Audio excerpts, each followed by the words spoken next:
Myself, Dr. Kamil Satraj from Nalanda Homeopathic Clinic, Ranchi, Jharkhand. And today the medicine which I am going to discuss is अम्बरा ग्राइसा। बहुत ही important और बहुत ही common medicine है, खास करके female cases में बहुत अच्छा यूज़ करते हैं हम लोग और बहुत अच्छी रिजल्ट भी मिलती है।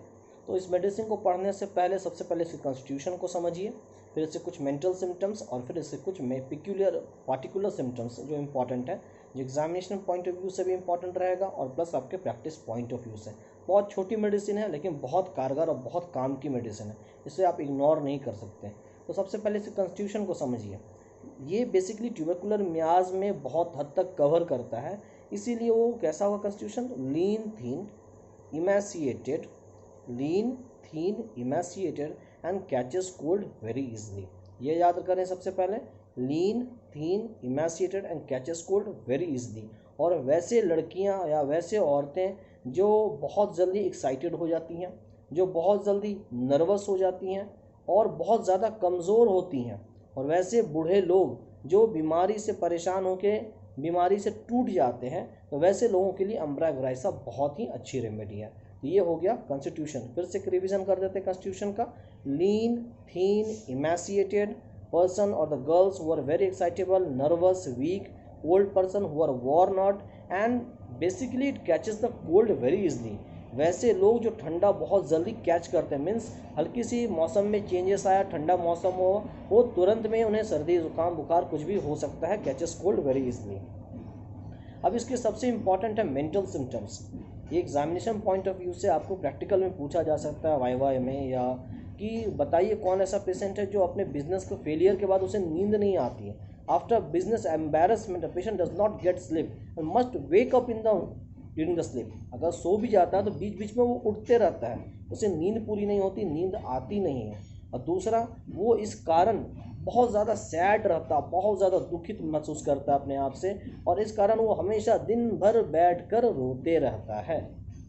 ये हो गया मेंटल सिम्टम्स। फिर से मेंटल सिम्टम्स को रिवीजन करिए एक बार मेरे साथ। सबसे पहला, after business embarrassment the person does not get sleep. Business के एम्बेरसमेंट होने के बाद, फेलियर होने के बाद, नुकसान होने के बाद पेशेंट को नींद नहीं आती। अगर नींद आ भी जाती है तो बीच बीच में वो उठते रहता है, और इस कारण वो बहुत ज़्यादा दुखी महसूस करता है, बहुत ज़्यादा टेंशन में रहता है, स्ट्रेस में रहता है, और वो दिन भर बैठ के रोने की इच्छा करता है। ये हो गया मेंटल, ये हो गया कॉन्स्टिट्यूशन हमने समझा दिया। अब पर्टिकुलर्स में आते हैं। पर्टिकुलर में एक बहुत इंपॉर्टेंट सिम्टम्स हैं जिसे हम लोग कहते हैं रैनुला विथ वेटेड ब्रेथ। ये एक बहुत ही पर्टिकुलर इंपॉर्टेंट सिम्टम्स है। रैनुला मतलब क्या होता है, एक तरह का म्यूकस मेम्ब्रेन का एक गोल जैसा दाना की तरह आकार बन जाता है और उससे मुंह से बहुत ज़्यादा बदबू आती है, जिसे क्या कहते हैं, रैनुला विथ वेटेड ब्रेथ। अब इसका कुछ हम लोग गैसियस सिम्टम्स में देखेंगे जो सबसे इंपॉर्टेंट है। ये बहुत हद तक आपको नक्सवामिका से कंपेयर कर सकते हैं। इसमें बताता है कि गैसेस फॉर्मेशन होगा, स्टूल की फ्रीक्वेंसी बार बार होगी और इनएफेक्चुअल डिज़ायर होगा। मीन्स कि डॉक्टर साहब ऐसा लगता है कि मुझे बाथरूम जाना चाहिए, बाथरूम जाते हैं, थोड़ा सा करते हैं, लगता है कि हाँ हो गया, और फिर से वापस आते हैं, जैसे ही वापस आते हैं तो फिर से मुझे डिज़ायर होता है। इसे कहते हैं ineffectual desire for stool. This is most common symptoms of the nux vomica also. बहुत हद तक अम्बरा ग्राइसा और नक्सवामिका में स्टूल और यूरिन दोनों होता है, लेकिन अम्बरा ग्राइसा में सिर्फ स्टूल होगा। और सबसे इंपॉर्टेंट अम्बरा ग्राइसा का सिम्टम है कि पेशेंट दूसरे की मौजूदगी में, अगर कोई दूसरा बंदा प्रेजेंस बाहर खड़ा है या साथ में खड़ा है, तो उसके सामने वो स्टूल पास नहीं कर पाएगा। ये सबसे इंपॉर्टेंट सिम्टम है। आपके एग्जामिनेशन में पूछा जा सकता है कि name the medicine, name the patient who can not passes the stool in the presence of other. नाम, ऐसा मेडिसिन का नाम बताएं, ऐसे पेशेंट्स का नाम बताएं जो दूसरे के प्रेजेंस में स्टूल पास नहीं कर पाता है, वो मेडिसिन है अम्बरा ग्राइसा। अगर वो यही स्टूल और यूरिन दोनों पास नहीं कर पाएगा तो नेट्रम्यूर, याद रखिएगा, नेट्रम्यूर जो यूरिन पास नहीं कर पाता दूसरे की मौजूदगी में। अब आ जाते हैं फीमेल केसेस में। फीमेल में इसका हमने बताया कि फीमेल में अम्बरा ग्राइसा का बोला जाता है कि bleeding leads to in every slight excitement even during the hard stool और the long walk, that to also in between the periods. Means एक पीरियड, जैसे फॉर एग्जांपल एक लड़की है, वो आपको बताई कि हमारा 12 फरवरी को पीरियड आया था, अब ये नेक्स्ट आना है 12 मार्च को, या 13 या 14 मार्च को आने की है।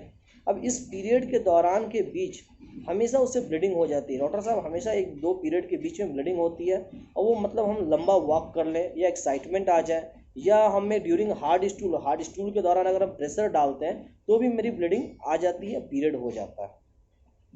ये सबसे इंपॉर्टेंट सिम्टम है अम्ब्रा ग्राइसा का।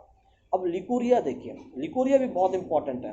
कहता है कि थिक ब्लूइश वाइट म्यूकस, गाढ़ा ब्लू वाइट म्यूकस का डिस्चार्ज हो, ठीक है, thick bluish white mucus, specially और ओनली एट नाइट, खास करके रात में। जैसे देखिए ये सब में, लिकोरिया में, मेंसेस में, आपको प्रैक्टिस पॉइंट ऑफ व्यू से सिर्फ आपको PQRS पकड़ना है। आप मेडिसिन देंगे, पेशेंट ठीक होगा सिर्फ PQRS पे। जैसे बोरेस का पिक्यूलियर सिम्टम है, स्टार्ची एल्बुमिनस प्रोफ्यूज, ये तो है, लेकिन साथ में उसका PQRS क्या है कि उसे महसूस होता है कि गर्म पानी का फ्लो हो रहा है लिकोरियल डिस्चार्ज में। एलुमिना का PQRS क्या है कि ऐसा फ्लो होता है कि ऐसा मालूम होता है, महसूस होता है कि मेरे पैर के नीचे तक फ्लो आ रहा है, ठीक है। उसी तरह अम्ब्रा ग्राइसा का कैसा है पिक्यूलियर, तो बोलता है कि लिकोरियल डिस्चार्ज जो होता है वो मुझे खास करके सिर्फ रात में होता है, और कैसा होता है, थिक ब्लूइश वाइट म्यूकस की तरह। तो कॉन्स्टिट्यूशन हमने बताया, माइंड बताया, माउथ बताया, फिर गैसेस बताया, फीमेल बताया। अब इसका जो लास्ट जो है वो बहुत इंपॉर्टेंट है, इसको एग्जामिनेशन पॉइंट ऑफ व्यू से पूछा जा सकता है, लेकिन पूछता ज़्यादातर आपका फीमेल ही पूछा जाता है। वो है आपका वायलेंट कफ, रिस्पिरेटरी सिम्टम्स में। बोला जाता है कि डॉक्टर साहब मुझे खांसी जो होती है ना, बहुत ज़ोर की खांसी होती है, और हमेशा गले में खसखसाहट होते रहती है, और जो डिस्चार्ज होता है वो काफ़ी पिक्यूलियर होता है अम्ब्रा ग्राइसा का डिस्चार्ज। कहते हैं कि शाम में बिल्कुल डिस्चार्ज नहीं होता है, मॉर्निंग में डिस्चार्ज होता है। मीन्स डॉक्टर साहब हम सुबह में खांसते हैं तो मेरा कफ निकलता है, लेकिन शाम तक में खांसते खांसते मेरा कफ निकलना बंद हो जाता है। Means evening without expectoration, morning with expectoration, ये बहुत बड़ा पिक्यूलियर सिम्टम है अम्ब्रा ग्राइसा का। तो ओवरऑल अब समझ आ गया आपको कॉन्स्टिट्यूशन क्या है, लीन थीन है, और ऐसे लड़कियां जो नर्वस होती हैं, नर्वस हो जाती है, एक्साइटेड होती है, वीक हो जाती है। वैसे बूढ़े लोग बहुत जल्दी कमज़ोर होते हैं, बीमारी से टूटे हुए लोग। और इन सब लोगों की पिक्युलरिटी क्या होता है, ये catches cold very easily. Mental हमने बता दिया, आफ्टर बिजनेस फेलियर के बाद पेशेंट को नींद नहीं आती है, नींद आती भी तो वो बीच बीच में उठ जाता है, बहुत सैडनेस रहता है, बहुत ज़्यादा वीपिंग टेंडेंसी रहता है, दिन भर वो बैठकर रोने का इच्छा करता है। गैसियस में हमने बता दिया कि इनफेक्चुअल डिज़ायर फॉर स्टूल होता है, फ्रिक्वेंट स्टूल होता है, और दूसरे की मौजूदगी में स्टूल नहीं कर पाता है। फीमेल में हमने बताया आपको मेंसेस में 2 पीरियड के बीच में ब्लीडिंग होगा, स्लाइट एक्साइटमेंट के कारण, ड्यूरिंग हार्ड स्टूल के कारण, और ड्यूरिंग लॉन्ग वॉक के कारण। लिकोरिया में हमने बताया thick bluish white mucus discharge होगा, वो भी कैसा होगा, कब होगा, सिर्फ खास करके रात में होगा। ये बहुत बड़ा इंपॉर्टेंट सिम्टम है अम्ब्रा ग्राइसा का। अगर सेम कंप्लेन मेंस्ट्रुएशन सिर्फ रात में फ्लो होता हो तो बोविस्टा, जी बोविस्टा होता है। अगर डे टाइम में हो तो मैग्नीशिया कार्ब। उसी तरह हर एक मेडिसिन की PQRS है, इस PQRS के बेसिस पे भी आप मेडिसिन दे सकते हैं। कफ का हमने बता दिया कि डॉक्टर साहब खांसी बहुत ज़ोर की होती है, गले में खसखसाहट होती है, और खांसी का सबसे बड़ा पिक्यूलियर क्या है कि शाम में बिल्कुल एक्सपेक्टोरेशन नहीं होता, लेकिन मॉर्निंग में एक्सपेक्टोरेशन होता है। This is overall ambra grisea, hope you have like it, thank you.